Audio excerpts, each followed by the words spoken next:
What is up, nerds? It's me, your buddy pal HeyArcher. Welcome back to my channel. If you're new here, don't forget to like, comment, and subscribe. It's been a while, but we are back to another episode of Rambling with Anthony. And without further ado, I'm not going to spoil what we're going to talk about.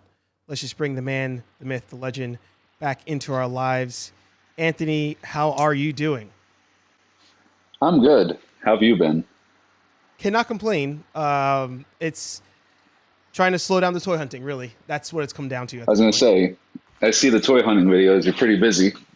Yeah. I'm sure your wallet is. So what's worse, like the at the bar 2 or 3 times a weekend wallet hurt, or the at where do you go, Walmart and Target every weekend or every week wallet pains from that? Is it equal? Is one worse than the other? I mean, actual hangover, financial hangover. I'm waving my hands around, which only you can see, and it doesn't matter. I'm still going to do it because I'm that Italian from Staten Island. That is a very, very good question. What is worse? It's a harder hit to the wallet to do the toy hunting. Mm-hmm. The going out to the bar lifestyle is probably more fun in real time. Next day it hurts more. Yeah. The hurt from the toy hunting, I will say, is very delayed. Like, I did not really feel that bad until the other day when I went to the storage unit I purchased. Oh, God. And dumped off a crate of figures that I'm probably not going to open. And I was like, oh, that's it. Yeah. Yeah. But there's an adrenaline rush. That's the thing. There's like this hit of endorphins. Like I found Turbo Man, right? And oh, cool. yeah, it's, just like the classic movie from Jingle All the Way. And that's not something that at the moment you could find online. Like, you have to just so happen to be at Walmart, stumble down the aisle and see it and be like, and that hit, that's the part that hooks you. Fair enough. Yeah. I won't lie. My girl likes going to Target, so we've gone once or twice, and obviously very different goals when we're shopping there. My goal is usually just to get the hell out, because I really hate shopping. Like, I get not like actually, like, I start to just like mentally get like very over being there, and then I'm just like, where's I gotta go. I can't do this anymore. It's not for me. However, after watching some of your toy hunting videos, the next time I'm going right to the toy section, and I'm going to find myself that Batman grapple gun if it kills me. So I'm looking forward to doing that. But yeah. And for everybody listening, tell me there's more than your toys in the storage unit. I want to know how bad you've gotten. No. Okay. Yeah. There's more stuff in there, but it's just seeing like that there's already 2 bins that are figures, mm-hmm. and I have another one over here that's just about full. And then not to mention like the stuff behind me up here and the display over there. So, but for anybody listening and watching, you want to head over to Nerd Affiliated on YouTube, because that is where, sorry, I like reorganize my buttons on my little controller, so I keep having to stare at it. But head over to Nerd Affiliated. That's where the toy hunting happens. And the season 1 finale should be dropping tomorrow for that. So stay tuned. But I have another question before we start. I'm sorry. Yeah, I'm noticing your shirt, and in the same toy hunting vein, have you watched? It's on A&E. I forget what it's called, but it is Dark from Side of the WWE. Ring. Well, I mean, that's a good show series too. But no, on A&E they have. I forget what they're. I think WWE is going to basically start a museum, because it's a show. And they have a guy who's supposed to be training to become a superstar. He goes out and I think the episode I saw, he went out with The Undertaker, and they met with Kane to find like some of his original Kane gear and some of his original gear from, I forget the promotion he was in before he came over to WWE. And like they found The Undertaker's original purple gear and a mask that The Undertaker wore when he broke his orbital socket, I think. Anyway, it's not quite, it's okay.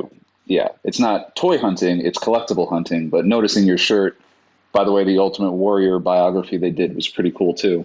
And A&E has a whole series of stuff, so you might want to check that out.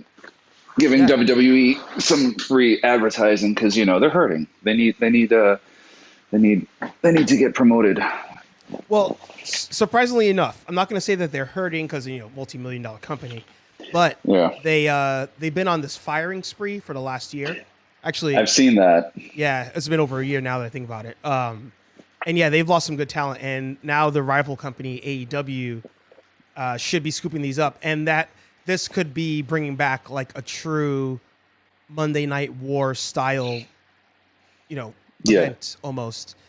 And it'd be cool if it got to that point where it's even crossing into pop culture like it used to. Like back then, everybody knew Stone Cold, and whether they knew yeah, storylines or not. But it'd be cool if it got to that point again. I agree. Yeah, I'd be interested. I don't watch enough to like know all of it. I like pay attention here and there. Like I know John Cena's back, like little Oh, things. But I don't. I didn't even know that. Yeah. Well, he's got to get the bag. Like, Fast and Furious came out. that's true too. Yeah.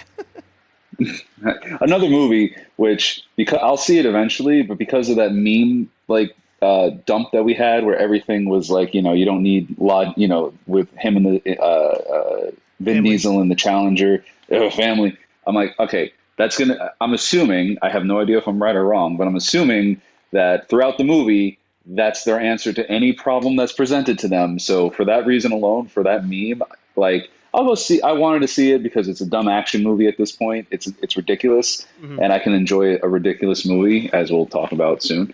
Uh, but yeah, I'm like, they're gonna say family every other word, and I just don't want to deal with it. So I'll wait till that's on HBO or whatever. Yeah. So the only reason I'm tempted to see it is because, like yourself, I've seen them all, and it's Yeah. like you're committed at this point. You're pot committed. My Oh girl, yeah. the girlfriend actually loves the Fast and Furious franchise, so Okay. I'm surprised we have not gone to see it in theaters. Hmm. I'm not hearing that it's the worst movie by far, but I am hearing that like, you pretty much you've seen most of it with the commercials, and then the rest you already assume, where they're taking the series. So Outer space. outer space, Yeah. and maybe soon Jurassic Park because they keep talking about that. Oh God, if they really do that, I mean, what's the expression? Jumping the shark. But what do you have to lose? You I literally. mean, It still makes money. That's the thing is, as crappy as these movies have gone, like anybody watching right now at home, if you have not watched the original in a long time, please do so, because oh it's God, so different than what we're getting right now. It's it wild. really is. And I love the fact that the things they were stealing are so out of date tech, such a piece of antiquated technology right now. I don't even know if you can call it technology. It was the DVD players with Yeah, this with a built. It was a personal DVD player that you would give to a kid on a long trip, and now everybody has a phone or an iPad or whatever. And yeah, you couldn't even give those things away now. I didn't even think about that. That's wild. It I was, did not even think well, about it's that. on. They show a lot of them on. I still have regular cable. Like They show a USA. lot of it on like TNT, USA. Yeah, all those shows like randomly it'll be on. And I saw like Too Fast, Too Furious, and I'm like, oh wow. And I'm watching like parts of it, and I'm like, oh man, these guys are really bad actors. But, you know, Cars look great, but I don't mind no that one. disrespect. I'm in the minority. I don't mind that movie. Too Fast and Furious. Freestyle. So, getting into the drama of the world, I want to start first with a review. And actually, I want us to do kind of multiple reviews here. All of this will be spoiler, by the way. So if you've not seen any of these things, spoiler alert. These are all old, like 3 weeks old at least. So the next three things we talk about will probably be spoilers for some. But if you've not seen them, you should. There'll be timestamps down below. So we're going to talk Black Widow, we're going to talk Loki, and we're going to talk He-Man. So if you haven't seen any of those, use the timestamps down below. Skip accordingly. So, going with a review first. Black Widow. What were your thoughts?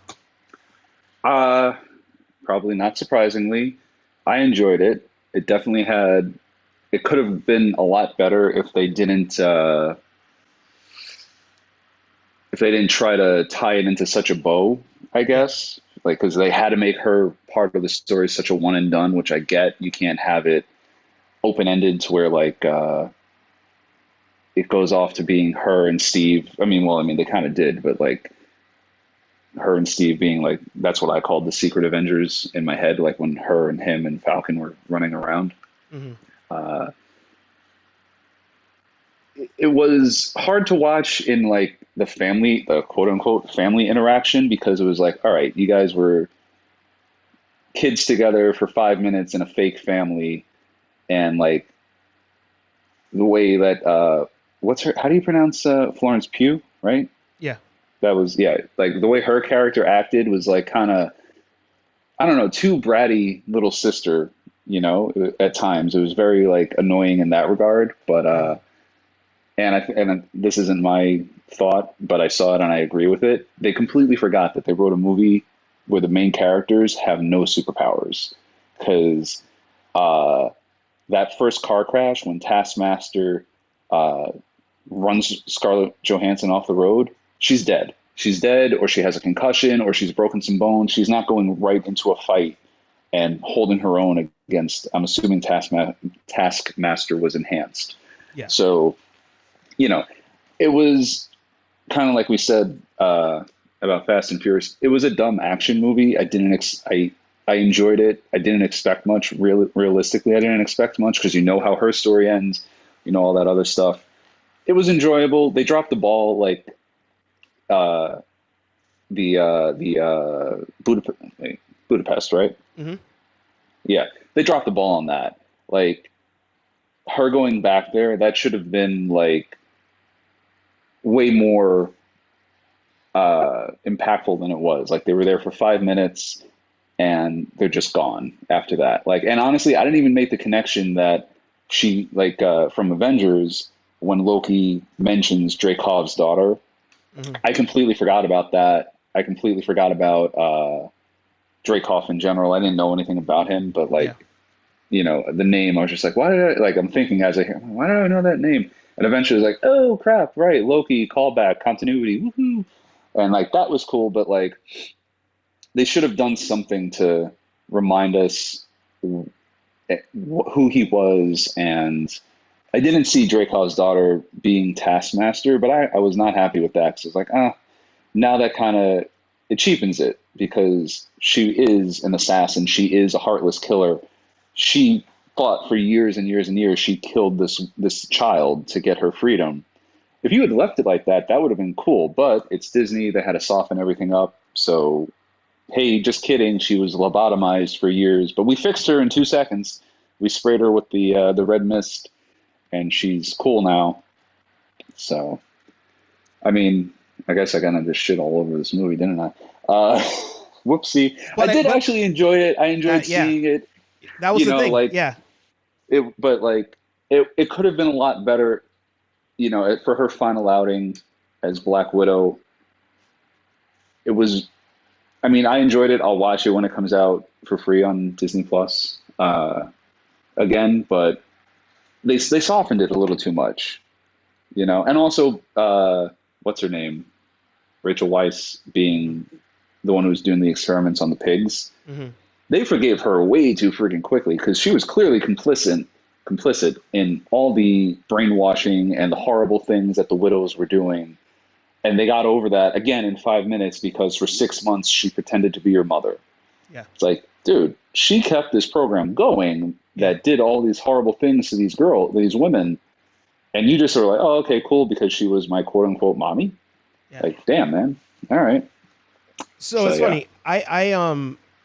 Because I mean, a lot of what you mentioned are reasons I didn't like the movie, which is Hmm. why I kind of want to point out that you actually still enjoyed the movie, which I thought was interesting. But the starting with the family part, I actually didn't catch at first that they were a fake family. Like I remember watching the beginning, watching the intro, and I was hooked. The first like 5 minutes of the movie, I was kind of like in, and but then yeah, as the movie went on, I was like, wait, all right, so you guys are fake. It wasn't a real family. You only knew each other for the like 2 to maybe 5 years. Maybe it was no, actually it was younger because they were doing the family photos and they were still like that age. Yeah. For like a year, maybe. But yeah, the fact that like all that stuff is forgiven and they have this bond, but it's like you all just met each other. Like you only knew each other for that year. And yeah, you created this fake facade, but like you guys are really like bonding, like we've done stuff over the years. And they even acknowledge that they had not seen each other since that day in Cuba. So like what are you how is he looking up and seeing them and being like, "Oh, that's my daughters?" Or how is she looking at them and being like, "Oh, there's my family?" Like that I was like, I don't understand. The powers thing got me from the jump. That already I was like, I did you forget she doesn't have powers? But then I saw something and I was like, this is my red flag. And it wasn't all the things I've talked about on HeyArcher before, the trailers and all that. The flag to me was that ScarJo was involved in the story making of that movie. She was like a writer or producer or something. Let me look that up now, actually. Okay. And anytime I see that, I'm like, you're going to screw it up. You're going to screw it up because that's not your job. You're an actor. You're an actress. Like, that's not... It never works out. And the last example I have of that all of us know is Wonder Woman. Wonder Woman 1984. They put her... They put Gal Gadot in there and just screwed it up. Well, I'll argue that sometimes they can be writer-directors with Batfleck. He wrote Argo. He wrote The Town. Yeah. Wait, I know he... Did he? Shit. I know he directed those. He was a writer, too, or at least one of the writers, I want to say. Shit. You check on Scarlett Johansson. I'll check on Batfleck. Yeah. Whoopsies. Well, but the thing is, he's tried and true. Like, he already jumped out of the gate doing that. And with her, that's where it's like, you didn't start off producing. Yeah, executive producer. Which, to I think Lenny's point on For Those Good Taste one time, they could just get that credit of producer by saying, I'll only agree to do the movie if you credit me as a producer and I somehow get some part of it or whatever. Like, you don't have to produce the whole thing. Like gotcha. Spielberg has a bunch of executive producer and he didn't do anything. Yeah. That kind of thing. According to IMDb, Affleck is the writer for 7 Things, Good Will Hunting, Push Nevada, Gone Baby Gone, The Town, Live by Night, Keeper of Lost Cities, and The Last Duel. So Live by Night, I actually never saw. I heard it wasn't great, but I should see that for myself. But anyway, so I mean, them being creatively involved doesn't always lead to bad things, but yeah, like they should have, like I say, she didn't need to be like, let her have killed the girl. That was her motivation for, after she joined SHIELD, it like showed how bad it must have been. It showed how bad it must have been for her to be a Black Widow because she was willing to say, all right, fuck it, kid. Sorry, but your dad's evil and, means to an end. Yeah. So I don't know why they felt the need. I wonder who really was pushing, is it kind of a redemption for her not to have killed the daughter? Would that be a redemption point? Yeah. At least they try to make it that for the sake of kids watching the movie. Like, oh yeah, there's no way she would kill a kid. Look, the kid's alive. Yeah, but I mean, the way to avoid that is just to skip over that entirely. Yeah. Like, you could have had I don't know who else Taskmaster could have been, but could have been anybody else, could have been just another generic widow, I guess. Yeah. And he could have somehow survived. But even then, if he survived, then I guess you got to mention, the daughter didn't and why she didn't. So maybe they could have just left him dead. And, for a moment, whoever took over the Red Room mentions that,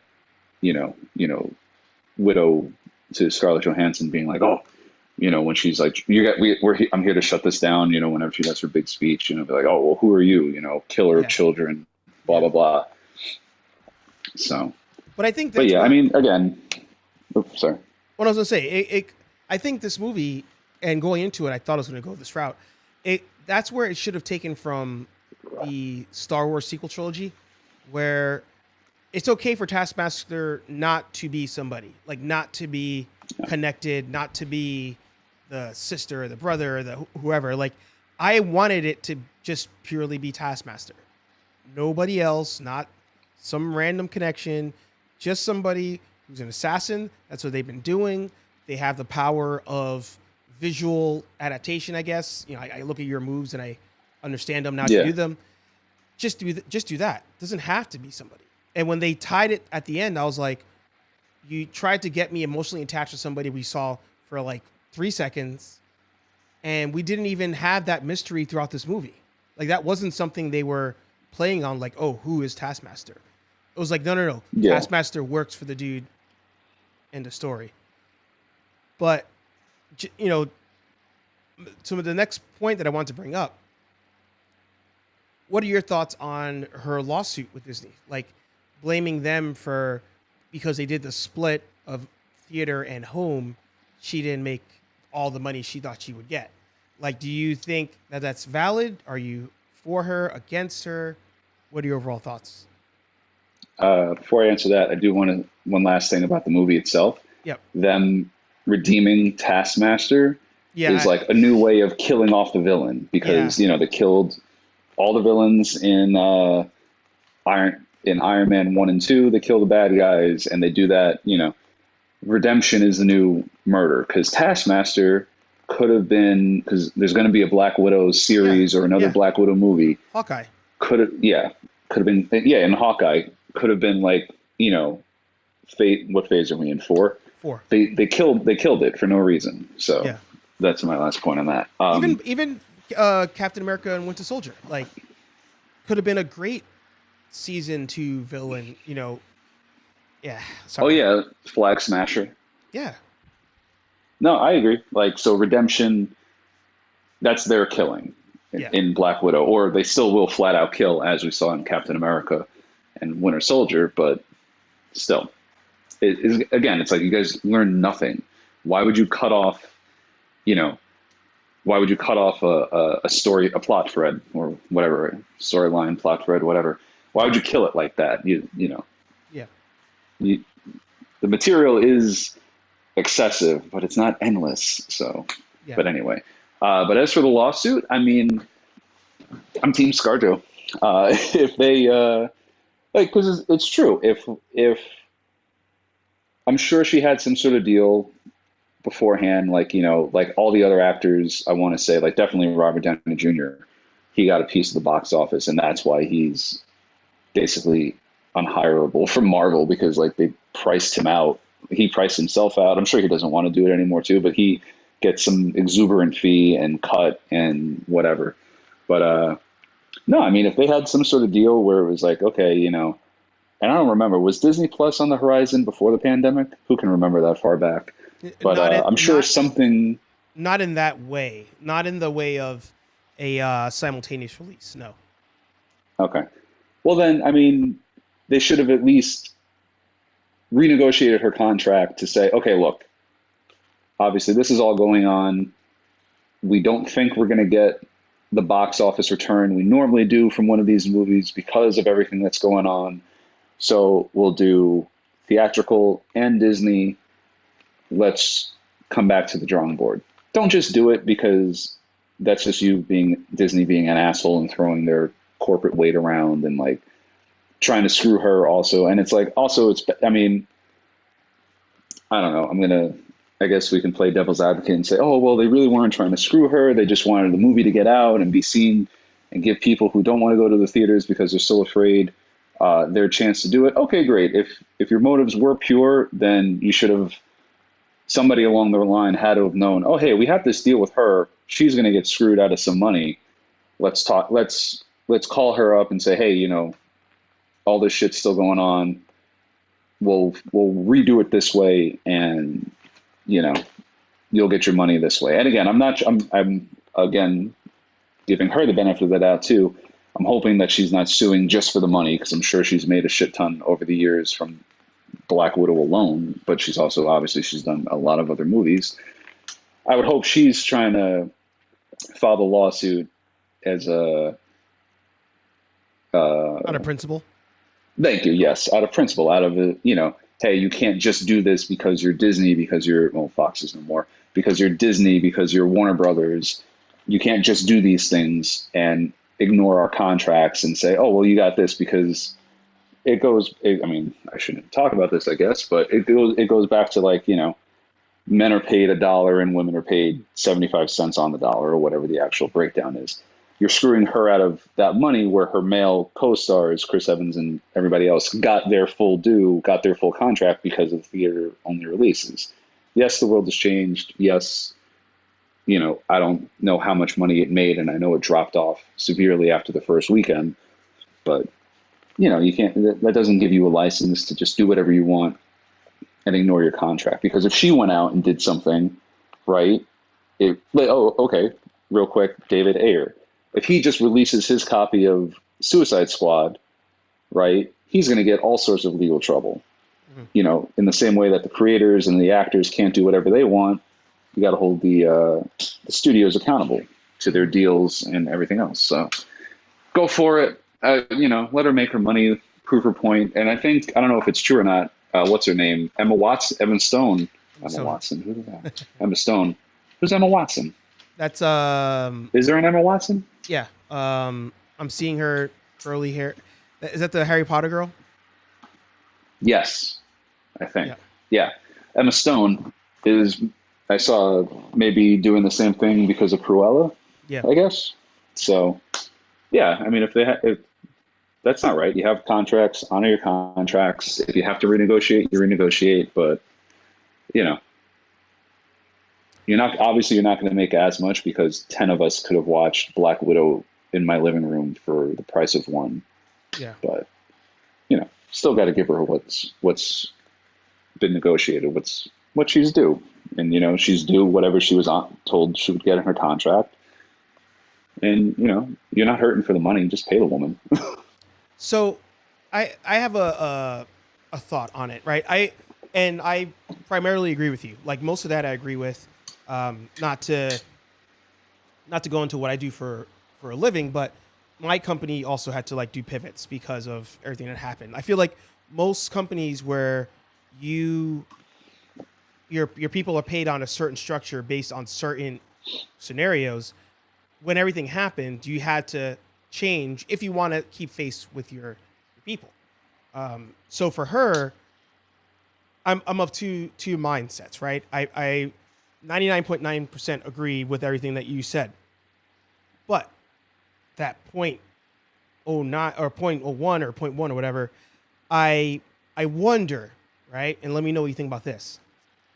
Do you think when everything started to happen, because that was going to be a July release, everything happened in March. And then that's when Disney said, all right, we're going to start doing the at home. And they did it with Trolls or whatever.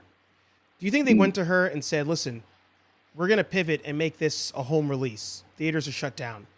We'll pay you X amount. And she said, no, I'm willing to wait. And that's why it got delayed so long. Do you think that's possible? I mean, that's definitely possible. I would imagine they wanted, because it was pushed back a bunch. Like, wasn't it from July 2020 to November or December, and then it just kept getting pushed back. Yeah. So, I mean, maybe I don't know if that conversation would have happened initially, because if you're Disney, maybe you're like, holy shit, all this is happening. But who knew? What was it? It was supposed to be 2 weeks originally, and then it just kept going on. But maybe there was maybe eventually that conversation happened. I think they were like, hey, listen, everything's going on. We're going to delay it. It's going to be a winter movie now because there's so much shit going on, but we think the theater is going to come back in the winter. So we'll wait. And then, after that, but it's definitely possible that it could have happened, but I feel like at some point they just started making, executive decisions without her because they're like, oh, well, it's our film. And clearly they cut her out of the conversation, because if they hadn't, then there probably wouldn't be a lawsuit. Because my thing is, well, the thing that the reason I guess I asked that too is if I'm Disney and I gave you that out, I mean, this is all hypothetical, but if I gave you that Hmm. option and you said no, and we're like, all right, fair, it's supposed to be 2 weeks, a month, couple months, whatever, but we still have these other TV shows coming out, and this movie's already out of order, being released so far removed from where it fits in the timeline. And at a certain point, if she's like the final say and going, no, hold off, no, hold off, no, hold off. And now the shows are coming out. The Loki's came out. The Falcon with the Soldiers came out. If I'm Disney, I'm like, you know what? Screw you. When it releases, if it does what it does, we're going to simultaneous release. You get what you get. That's where I feel. That's where I fit. Mm. If that happened, like if that's what happened, then I'm like, yeah, you know what, ScarJo, whatever it made in theaters, that's all you. And the fact that it's a bad movie, that's all on you too. Like, if it's not making a lot of money because people are not going to see it multiple times, which is part of the root problem, Yes. you know, you know what? Well, I was saying it on a stream yesterday on somebody else's channel. I can't remember which one it was. I was like, they should have just been like, you know what? Here's a couple $1,000,000. We'll settle out of court. Let's call it a day. Because we're fighting over a hypothetical. Where hypothetically, if we did no release at home, all of those viewers times 3 would have been in the theaters. Like, we're assuming that, but really, that's not the case because everything's changed. Like, even if Black Widow was strictly theater, I was still not going to see that opening weekend. I was still waiting to see what most people thought to then say, I'm willing to go to the theater for this hybrid experience, which I think now is pretty much back to normal. But, you know, at the time, this hybrid experience and sit there and watch this mediocre movie. Like, that wasn't going to happen. I would have waited. I would have, just like you said now, I would have waited. I don't need to review it for my channel if everybody else is reviewing it technically. I would have waited until it was a home release. So I think it's a moot point for her to be like, oh, well, all of those views times whatever are what I would have made in theaters, because that's not guaranteed at all. Right. No, it's not. And actually, I did not see it opening weekend. I think I saw it in the second or third week. Yeah. The theater was still pretty full when I went, but it wasn't the largest theater in the movies. Yeah. Thing. Yeah. I was going to say, it wasn't the largest theater in the theater. It wasn't the largest theater out of all the theaters in that building. Oh, I see what you're saying. Yeah. I see what you're saying. Yeah. But yeah, I mean, like I said, I mean, just because, I mean, again, it was a stupid action movie, and I do find the quality of Marvel has dropped for the films. Like, it was even dropping with, I mean, I'm sorry to shit on it, Captain Marvel. It was dropping. The Spider-Man movies are not, like, the first one, Michael Keaton, he was great, but maybe it's just because they went with him being teenage Spidey again, and it's like, ugh, all right. Stuff like that. To me, like, the quality has been on the slide. It's definitely not phase 1, phase 2 stuff. Like, phase 2, I saw Captain America and the Winter Soldier in theaters at least 3 times, possibly 4. Yeah. Like, and I was enjoying it every single time. Like I said, this movie, for all its faults, I can enjoy it, but it's definitely not, I don't need to, pandemic aside, I don't need to run and see this at the theater again because it was that good. Yeah. You know, I enjoyed it. I'm glad she got her own solo movie. I wish it was more about her and not about clearly setting up the future of the Black Widows franchise. But yeah, and as far as her lawsuit, I mean, I'm going to hope she's just doing it like, okay, yeah, she's going to get the money. I'm hoping she's doing it more also from like, you know, you can't just do what you want. You have to honor your contracts, or at least come talk to us. I'm going to assume, because I'm skeptical about big corporations, I guess, and they just want to make more money for themselves. I'm going to hope and give her the benefit of the doubt that she's doing this, like we said, for altruistic reasons, like, you know, hold them accountable. But at the end of the day, you could be right too. She could have been a stick in the mud this whole time and just, you know, no. And then that's some self-delusion right there, because if she, like, you know, not for nothing, this wasn't even on the same level of any of the Captain America movies. No. This was better than Iron Man 2, but you and I could have filmed something better than Iron Man 2. Yes. You know, so yeah. I will. So I'm gonna give a plug real quick to fellow Rambler, fellow nerd Aaron Waller. He's currently doing his cinematic rewatches of all the MCU movies, and the next one is the final one, which is Black Widow, and he's gonna rank the movies from that point in order of best to worst or worst to best. So before we move on to another controversial show or franchise, where do you rank this movie on your list? It doesn't have to be exact because there's so many movies. I was going to say, I don't even know, like, out of how many movies are we up to, and if you're including the TV shows. So how about this? A better question. In the solo non every character's in it movies, so not the Avengers movies, not okay. And I'm not going to count Civil War either. In the solo, it's just about a main character learning. Okay, whatever. okay. Is it bottom tier? Is it mid tier? Top tier? Honestly, it's probably bottom tier.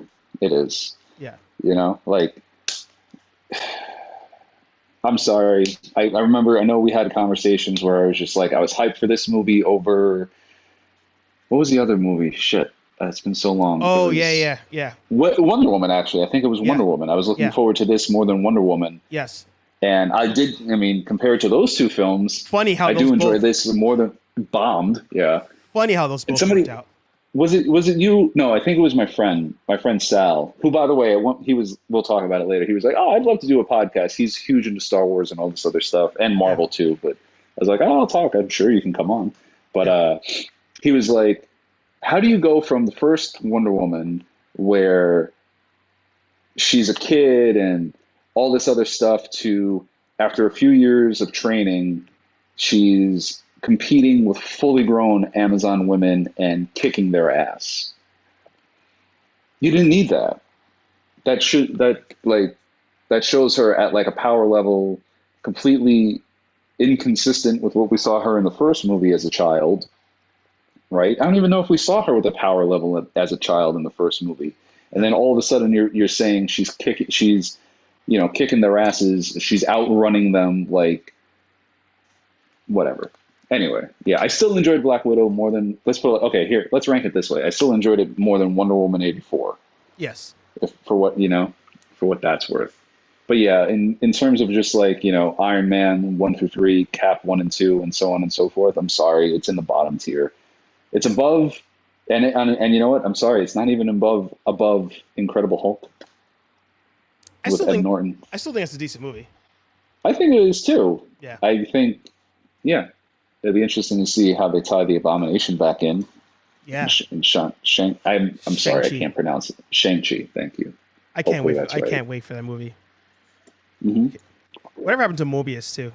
Morbius. That's sitting in Sony's vault collecting dust. Oh well, we can talk. Well, you have a list. We'll get to it. So, Shall we move on? Black Widow. So RIP. Now, yeah. So here's one. This is an interesting one. This one, fans also got up in a tiff about, and I have to say, when I watched the first episode, I was like, okay, I can see where everybody's mad about this. I could see what's happening. And then I watched the whole series, and I said, this actually isn't bad of a series. And you actually said it first. And it took me watching the whole thing to come to that conclusion. And I'm talking about Masters of the Universe. Now, everybody got mad, and this is, again, there's spoilers here, so use the timestamps down below if you don't want to get spoiled on anything. First of all, I talked about it on HeyArcher Live every Thursday at 8 p.m. Mm-hmm. And hey, what's today? Today's Thursday. What day is? Oh my God! I got hyped for the trailer. I watched the trailer, the music, the nostalgia feel. I have the power. I got hyped for it. I loved it, and I said, "But Kevin Smith, I just don't trust that man, ever."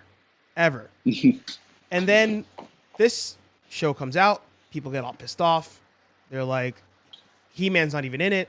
Kevin Smith's a liar. And I was like, well, of course Kevin Smith's a liar. That's what he does. And then I saw the clips online of him being like, oh, this is to tie into nostalgia. This picks up where the show left off. He admitted not to being the biggest He-Man fan, but was talking about going back in time to, I guess, watch stuff. So the show happens. Before I give my overall, I guess, review of it, because there will be a 2-minute review, but I'm going to talk about it here anyway. What did you think of Masters of the Universe? Did you like it? Did you hate it? Did you have a beef with it? Or did you not even care? I liked it because I didn't even care.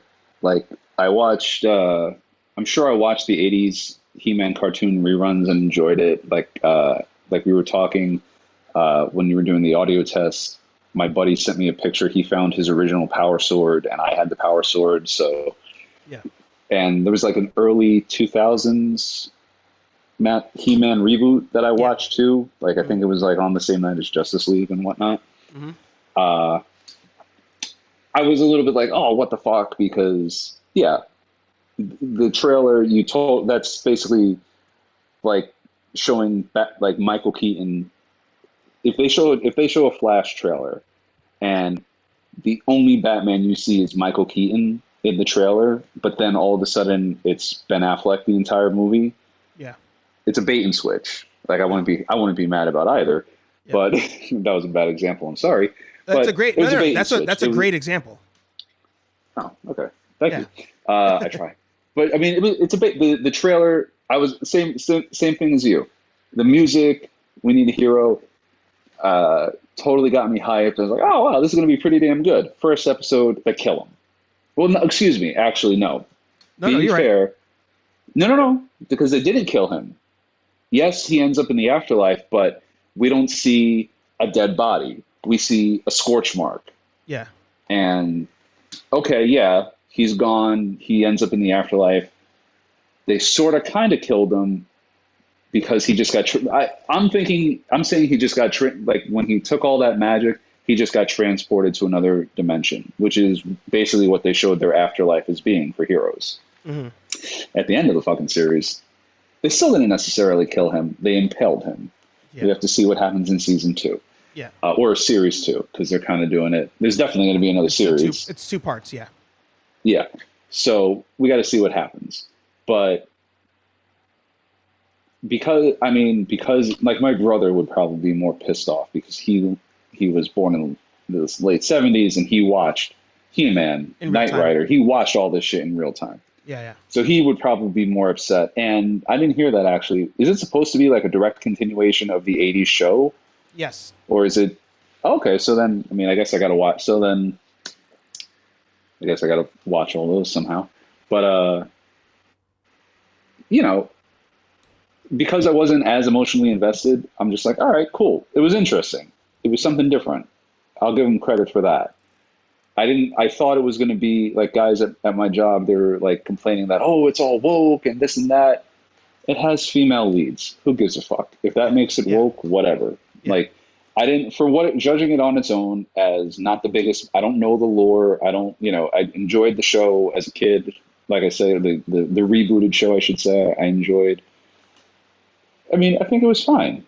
Like, so what? Tila is leading the crew for this time. It showed them, I mean, it was definitely geared for adults because they dealt with basically the PTSD of them all thinking that He-Man died. It deals with her dealing with her friend lying to her through the entire, I'm going to assume, years that he was He-Man.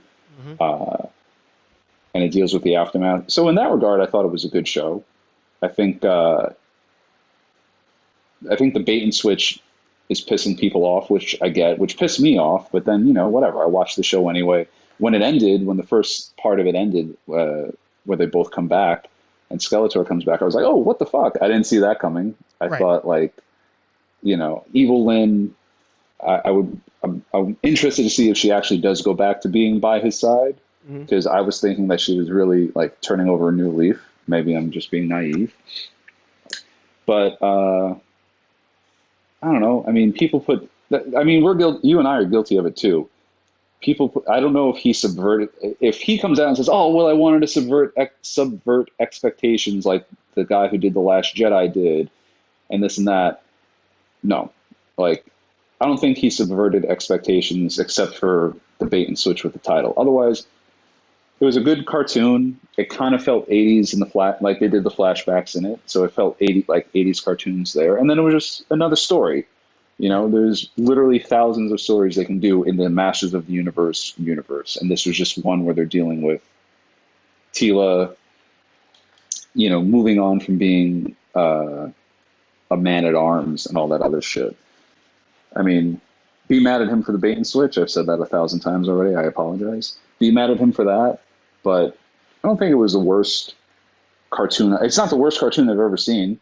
It's definitely, I'm more apt to go back and watch that than I would go back and watch Black Widow. If both of them are free right now to me, like, if they're both available on their streaming platforms, I'm watching Masters of the Universe over again before I go through Black Widow, for what it's worth. So funny enough, I just like yourself, I went into it and I was like, no expectations. Not after all the heat it was getting and all of that. But I was like, I have to check it out. I got to see it for myself. And I will never front that I'm the biggest Masters of the Universe fan. I don't remember anything about the cartoon. Like yourself, we were watching maybe reruns. We had the figures. But my intro into it, heavy, that I remember was the movie with Dolph Lundgren. Just labeled Masters of the Universe. Like, that's my He-Man. That's when I think of He-Man, that's the first thing that comes to my mind. So I went to it, I didn't know the lore. So as the show was going on, when you got past episode 1, I was like, okay, this is all about the hardcore fans. It's showing us all these other characters and what they're doing, what they have been doing. Sure. And things are going on, and I didn't really care, because I was like, yeah, whatever. But episode 3, I'm like, okay, why did you promote this as a He-Man show? Like, there is no He-Man in this. Like, that, to your point, the bait and switch. I was like, that was unnecessary. Like, just label it something else, if anything. I didn't care about the show until the final 10 seconds of the show. And I was like, oh, shit, that came out of nowhere. And then I rewatched the show again. I rewatched it last night. I finished it. Huh. And I still didn't care as much. I was looking for different things this time as I watched it through. But I'm kind of convinced that anybody who has a pure hatred for the show is kind of fabricating that hatred. Because I don't know. I guess who am I to judge? Because I, again, don't know the lore that much. But if you just try to watch it as a show, like you said, not the worst thing ever. Not the worst cartoon. It's short. 5 episodes. What's there? And a half hour at that. 21 minutes, I think. Oh, not even half. So there you go. Like, that was my complaint. Like, actually, aside from they could have been longer. Yeah. Like, especially if because I think 2 parts, right? It's going to be, so why not go a little bit longer and make it like, like that battle in the first episode, that could have been a little bit more epic. Yeah. And again, I thought it also embraced the cheesiness too. It embraced the cheesiness of it, and it worked. Yeah. Which is, if you watch the cartoon from the 80s, it's cheese. It's pure cheese. Yes. And so funny. He didn't get it all wrong, Kevin Smith. No.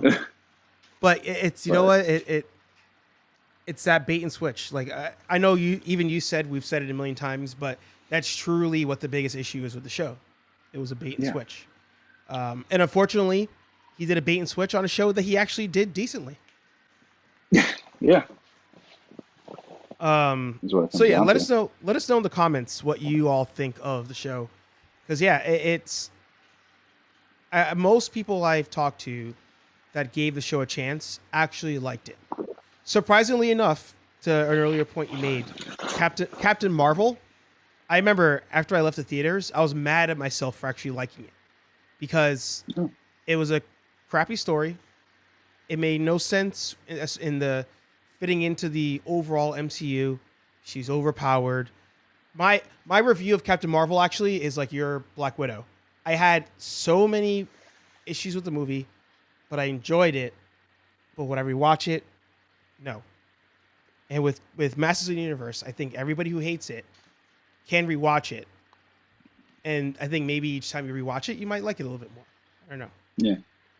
Maybe if I didn't realize it was supposed to be I thought it was supposed to be like a spiritual sequel to the '80s show. Mm, If it is supposed to be a direct sequel, then I think they should have Netflix should have gotten the rights to the original show.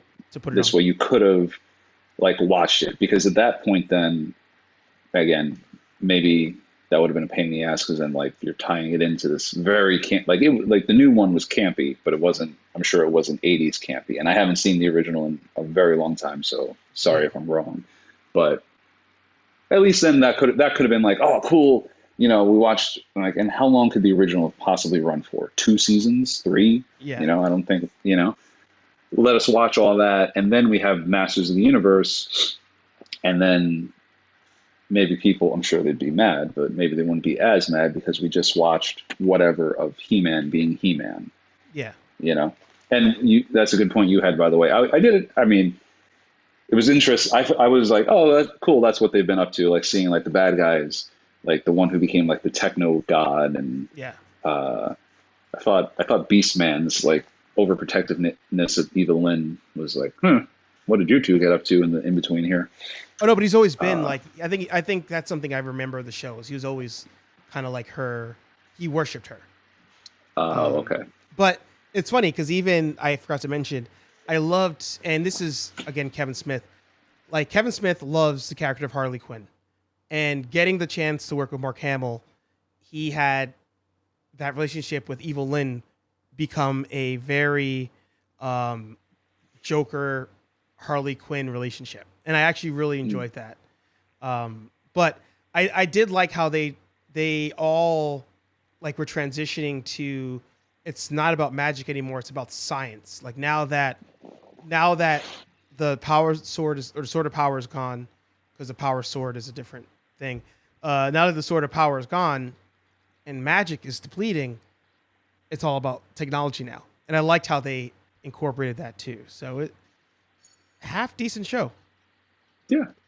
Nothing wrong with it. Well, I mean, not nothing wrong with it, but overall, nothing wrong with you saying you nothing liked egregious. it. And, yeah. Yeah, exactly. Like that's the other thing I don't get. Like some people who are just like in our world who are just like, so if you like me saying I didn't like Captain Marvel or you saying you do like it, like I'm sure there are some people who would just write us both off for those opinions, and it's like at the end of the day, it's your own personal preference. Maybe I'm too lenient, maybe you're too strict. My issue with Captain Marvel, with yours too, like the story was just like and whatnot, but I like subverting expectations. Nick Fury should have lost his eye in a friggin' epic way. Not finding out that he's a cat guy, and the Blurg or the Flurg, the Blurg was Mandalorian, sorry, the Flurg or whatever the hell that cat really was, scratches his eye out for no reason at all. Yeah. That was so upsetting. It was like, that's how he lost the eye? Last time I trusted somebody, I lost an eye. Really? That was the best you came up with. Yeah, exactly. It's like, again, you and I could have done something a whole hell of a lot better than what they came up with. Yeah. So one of my lights went out over here. My cool I thought it got darker. Yeah, my cool purple light. The battery died. I haven't charged it, so that's on me. Shame. So I had this huge agenda for today, but somehow we went over 50 minutes on just those 3 things, which is we kind of rambled. That's the essence of the show. So I want to kind of do a lightning round, if you would. Okay. We're gonna try to do 2 minutes or less on each of these.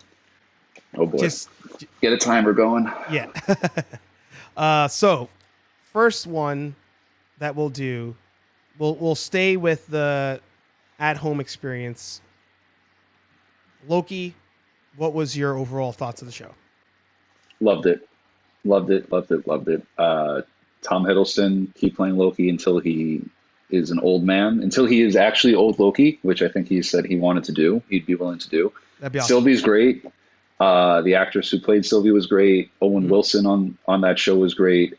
Everything about that show was great. The the oddly, like, I want to say, what, 50s vibe of the Time Variance office was cool. All that technology they had was cool. Again, a meme pointed this out to me. I love how when he's first there and he escapes, and he's threatening the guy who has all the Infinity Stones on a tray. He asks him his name, and then he continues threatening him, but he uses his name to make it a more personalized threat. Little things like that. Yeah. He Who Remains. I'm sorry, I'm terrible with names. The real actor's name escapes me. Well, the actor's real name escapes me. But Kang. As does the ability to speak English. Kang, the Conqueror, but Yep. Franklin Richards III or whatever, technically. That was great. That whole scene was great. That whole ending scene was great. It shows you Loki's growth, but also everybody's inability or unwillingness to trust it, even a version of himself wouldn't trust himself because, like, no, you just want the throne. Yeah. There's no possible way you buy what this guy's putting down. And then seeing the time stream branch off in the background, it was great. And then the last thing I'll say is, if it's true, I haven't done it myself. I haven't done the research myself, but again, thanks to a meme, supposedly him saying we crossed the threshold, He Who Remains. I saw one that was like, when he says that, the timestamp lines up with when I love that Elizabeth Olsen became the Scarlet Witch. Is that true? That. Have you checked that? I think, or is that a true fact? One of us shared that with the other one, and I thought that was awesome. Yes, if that's true, that's great. And then there was a thing where He Who Remains drops a rock or whatever on his desk, and that's supposed to be Agatha Harkness hitting the ground, right? Yes. Yeah. Yeah. So if they synced it up to that level, then for all the bad things I've said about Black Widow, that just shows you how good Marvel can really be when they're trying. Yes. So, and I've said it before, of the 3 shows that we've gotten so far, I would have watched Captain America over WandaVision again, but now I'll watch Loki again over all those shows, all 3 of these shows. So I also enjoyed it. It took a while for me to get into it. I was going to do reviews on it, and then I said I'm just going to hold off. I think I did one review maybe, but I decided to hold off. And overall, I did enjoy the show. I am in the minority, again, insert joke here, of people who didn't like the final episode. Really? I liked the whole, the time stream is whatever, but for some reason, I've yet to get a good Marvel, with maybe the exception of Infinity War, a good, this is what's happening at the end. This is the result. And for me to be like, yes. And in this one, all the dialogue and the explanation, I was like, to me, it still didn't explain the time variant society or whatever to me. But I liked the show throughout. I was enjoying it. There was a low point, I think episode 3 and 4 maybe were those low points. Where they're on the train? The train episode, and then there was another one where I was like, get to the point already. But overall, I enjoyed it. And here is an example of somebody getting the ability to executive produce and didn't do a bad job. Tom was involved in that. Oh, he was? Yeah. I clearly don't pay enough attention to the credits. Yeah. Well, it's people like him and, Ryan Reynolds, they take these characters and they're like, no, I can develop this character. So give me the chance to develop this character. And they take it and run. Whoops. Yeah. And he did it. He did it, I got to say. And I thought just the final episode, I liked the whole thing of the TVA, like those robots being there, and I ate that up. I ate that whole thing up. But I think the final reveal, I was just like, I still want to see more. Yeah. See, obviously, like I said, I was excited, but we'll stick with the 2 minutes and I won't go back into it. So let's jump universes into DC. DC. Right. First things first.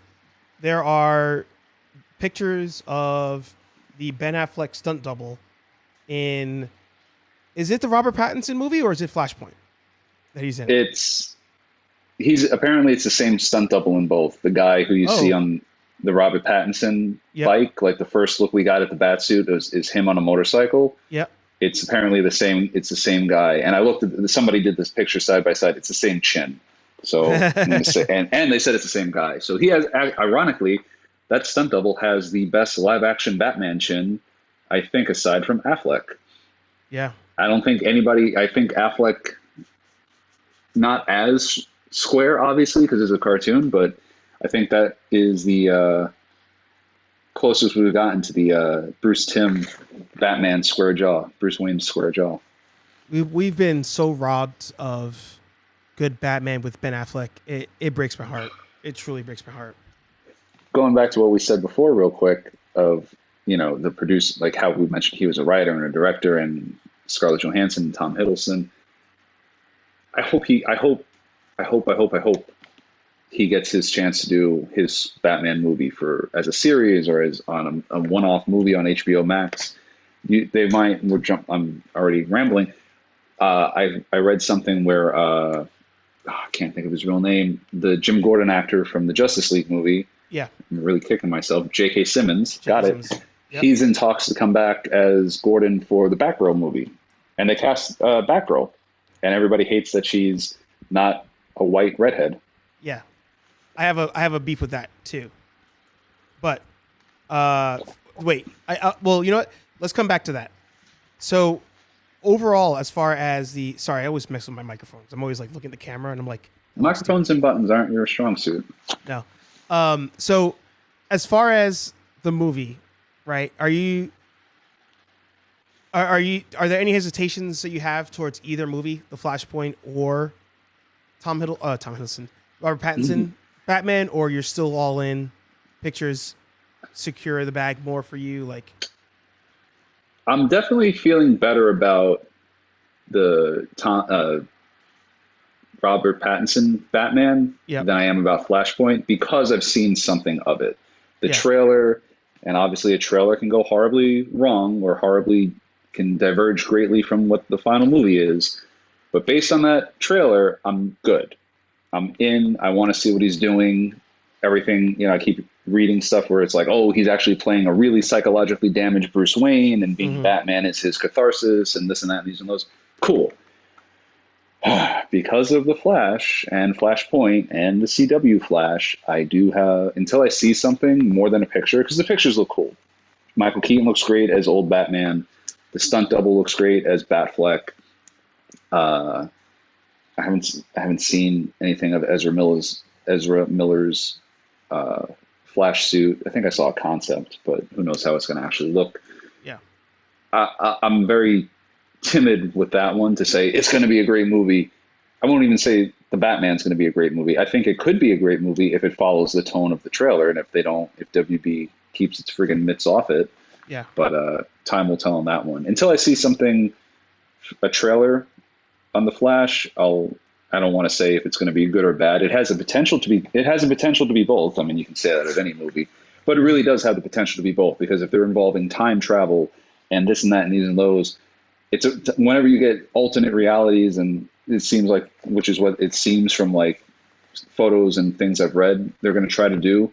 Like, you got to be very on point with that to make sure it doesn't go too silly or too like, oh my God, only the hardcore fans are going to understand this. So it really does. Like any other movie, sorry to be so generic, it does have the potential to be good, but it also could go very bad. And I'd be a little bit more saying it could go bad just because his Flash is picking up it's his Flash from the Zack Snyder verse. Yeah. And who the hell knows what's going on with that? It's like, is this going to be used to put the final nail in that coffin? Is this going to really explode a DC multiverse where Black Adam is going to be in the Snyderverse, but Wonder Woman going forward is going to be in the Justice verse because she's happier now or whatever? I feel, yeah. I didn't answer your question at all. No. You kind of did, because I think I agree. I have way more faith in the Pattinson stuff than I do the Flashpoint stuff, because it's got the Snyderverse stank on it, and that's where to answer that question on the Batgirl thing. The reason that people are upset with the Batgirl thing, yes, there are people who inherently are just racist about it, so that's its own thing. But I was speaking actually to Nix of Do You Speak Geek, and Okay.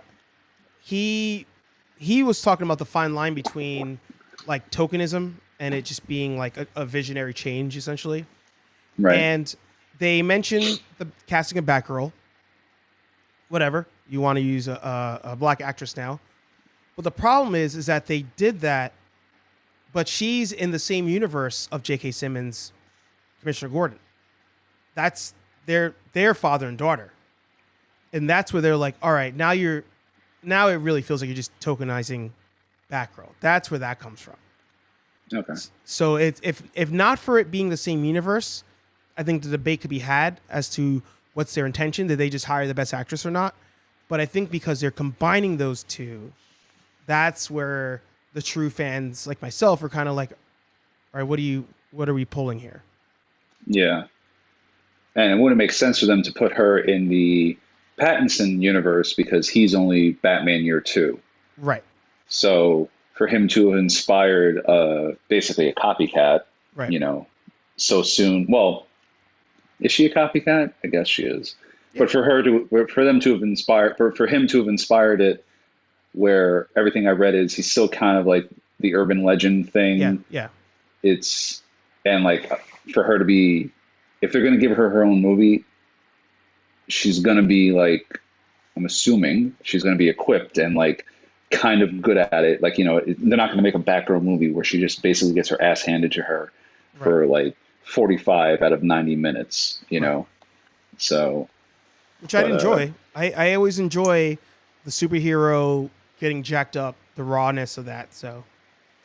Well, but if they do that because she's trained and just, kind of like, dives in like like Robin did, like Dick Grayson Robin did in one of the universes. He had a huge trauma regarding Two-Face. I think because like he did something and he almost killed Batman and he did get a civilian killed. I think I could be remembering that wrong, but he had a huge trauma about Two-Face. And it was because he was an eager young partner, but he was still Batman's sidekick and this and that. So he was trained, but he just went in over his head. If it's that, okay, yes, I'm with you. But if it's kind of like, I haven't watched it, but if it's like Batwoman on CW, where from the commercials I couldn't help but see a new Batwoman just finds the suit, throws it on, and next thing you know, she's hanging upside down, disappearing into nothing. If it's like one of those, like that, that's where this Batgirl would make more sense. Just the movie in general, forget who the actress is and everything. A Batgirl movie in the Snyderverse makes more sense because Batman is established. Batman has had a partner who died. Batman could have trained a Batgirl. Yeah. And if she gets overwhelmed because she's just facing a higher caliber of villain, fine. That's a movie I want to see too. I'm with you on that. But if it's just Batman in the Pattinson Batman universe, Batgirl decides, oh my God, I'm going to be a Bat too, and just gets her ass owned for the entire movie because she has no training, she has no business being out there. I don't want to see that. That's not going to be fun for me because then the turnaround at the end where she kicks the guy's ass and wins is going to be, she wins just because she's the hero. There's no point in her winning. Yeah. Yeah. So on to one more, two more real quick. Two more. So we have the existing show, because you talked about TV shows, so I'll go to this one first. Superman and Lois, right? That's what it's called? Mm-hmm. Yes. Yes. You're enjoying it. I'm enjoying it. Yes. I feel like it's a sleeper, because I feel like, just like Stargirl, the only few people I know that have seen it have not had bad things to say about it. It definitely is a sleeper. I've been watching it on the app. I haven't been watching it on, because I've mentioned to you they have slightly longer episodes, so that's cool. He's a really good Superman. I didn't think I'd be saying that. I do think the suit looks weird on him. It looks kind of like a CG suit, but then they actually, at one point in the series, spoiler, they show him shirtless after getting kicked around, and the dude is jacked. So I think the suit does still look a little bit like bulked up on him, which he's not the tallest guy to play Superman, but whatever. So the suit does look a little weird. That still like rubs me the wrong way. But after seeing that thing, at least I'm not like, oh, all right, they're just patting him because he's a friggin' string bean. No, that one's he's jacked. The suit looks good. I like the design of the suit, Yeah. but it could look better. So season two, whatever, it'll look better, hopefully. But yeah, I mean, the story's pretty good. I thought I would be rolling my eyes because I don't know, it's him and Lois have two teenage sons, and it's weird because the Superman and Lois are the same actors from the Arrowverse, Mm-hmm. and they're definitely in the Arrowverse because John Diggle shows up, and excuse me. So it is definitely in the Arrowverse, but you have no concept of how long, like what happened, because they have two teenage sons. But when Crisis on Infinite Earths happened, they had the crossover. They had one infant son. So it's like, where the hell? What? How? So like just like everything else, like they're kind of they wanted to distance themselves from Arrowverse and the continuity, but because they brought in John Diggle and it's not like an aged up John Diggle, and because Lois isn't aged up at all, you're like, what are we dealing with? Like, so from that, it's a head scratcher. And Yeah. also Supergirl hasn't been mentioned. Maybe I haven't seen, I think I'm 3 or 4 episodes behind, but up to this point in the season, they haven't even mentioned Supergirl. They haven't actually, you know what? Well, spoilers for you too. Spoilers. Ma Kent dies in like the first episode, and they have a fucking funeral. And I just realized this. Supergirl doesn't show up for her cousin's funeral, or her cousin's mother's funeral.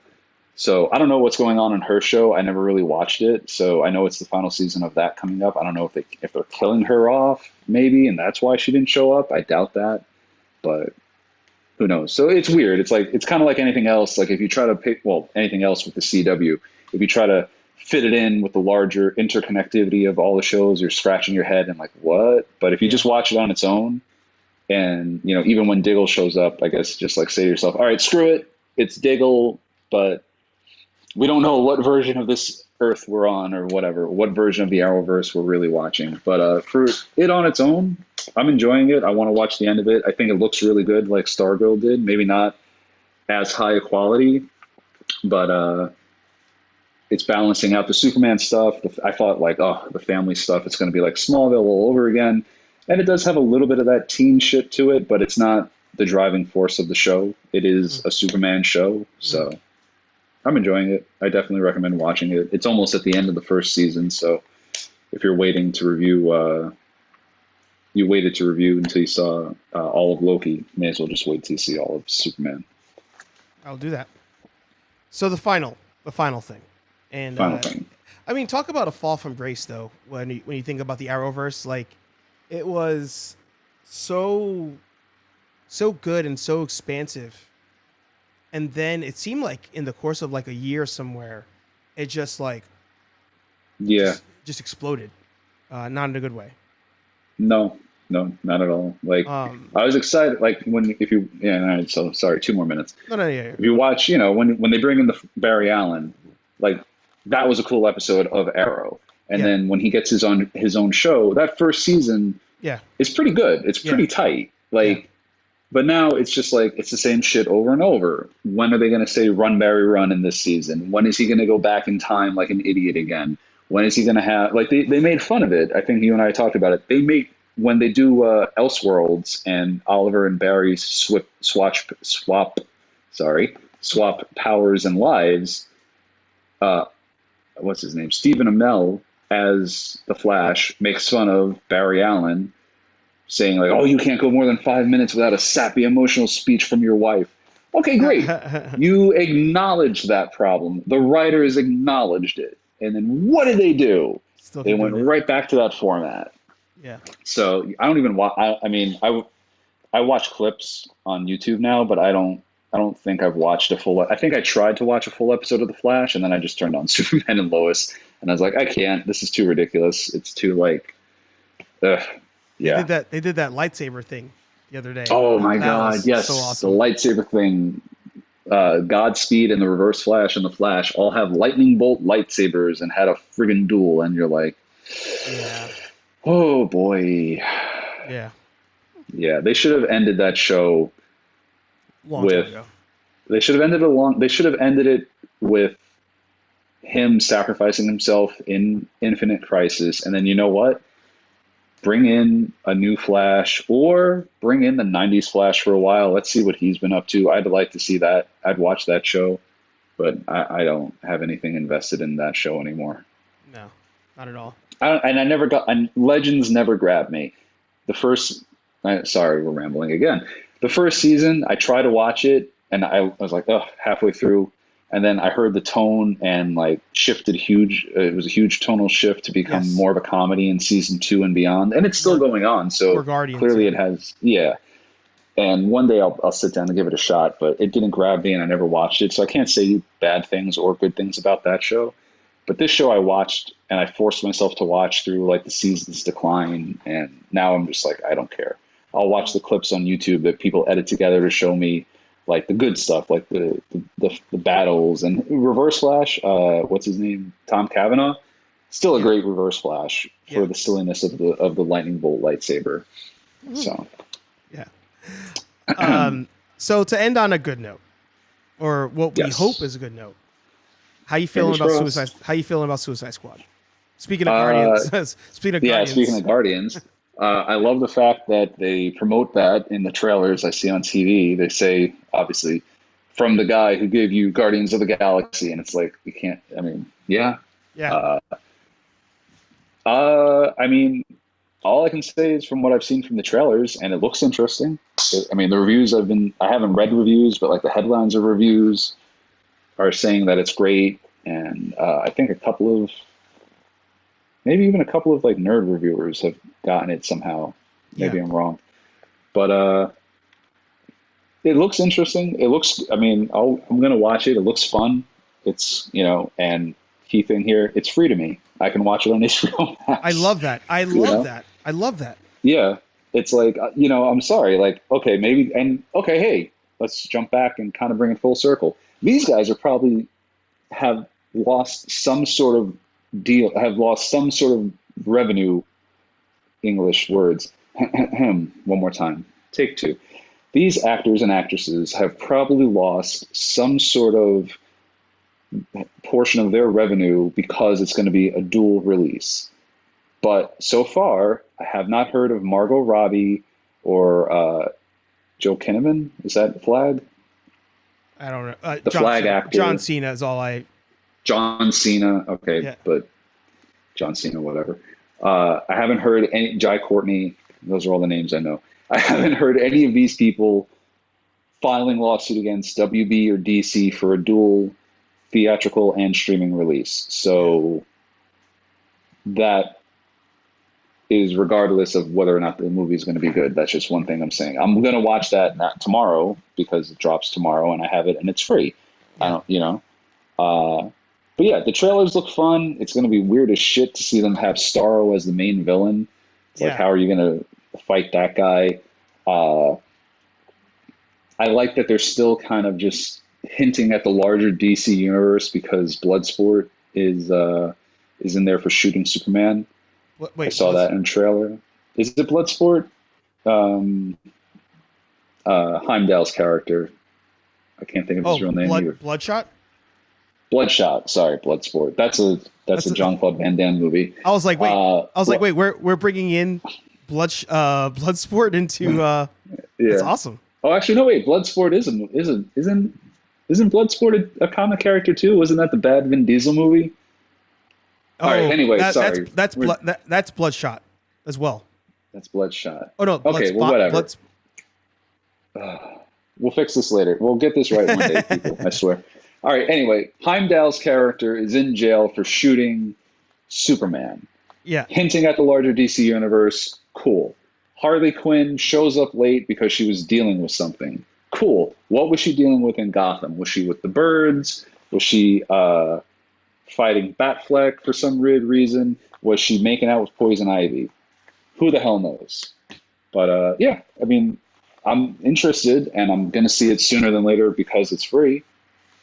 And all the reviews, I mean, all I can say is all the reviews that I haven't read, all the headlines have praised it. And even the actors have praised it, and even the director of the first one is happy that it's getting its props this time around versus the other time. So all signs point to it being an enjoyable Guardians of the Galaxy DC Universe film. So, yeah, I agree. Yeah. Hang on, I just want to pause for a second because Hasbro just released the Shredder Green Ranger figure, and Green Ranger. What the fuck? I'm trying to pre-order that before it goes out. Are they doing it? They're doing a Shredder Green Power Ranger, Turtles Power Ranger. Oh, they did do that. Yeah. That's right. I saw something about that. Mm-hmm. This up. Cool. Well, before we call it an episode, Anthony, any last minute things you want to touch on? Last minute things I'm going to touch on. Give Ben Affleck his Batman series or movie. I need Harley Quinn season 3 on HBO Max. I need... Wait. Harley Quinn season... Oh, the cartoon. That's right. The cartoon. Yeah, was it called Harley Quinn and something else, or was it just Harley Quinn? I think it was just Harley Quinn. Okay, well, I need season 3 of that. I also would like... This is just my wish list at this point. Flight Attendant season 2. That's not comic related, but it is Kaylee Cuoco related, and that was a good show.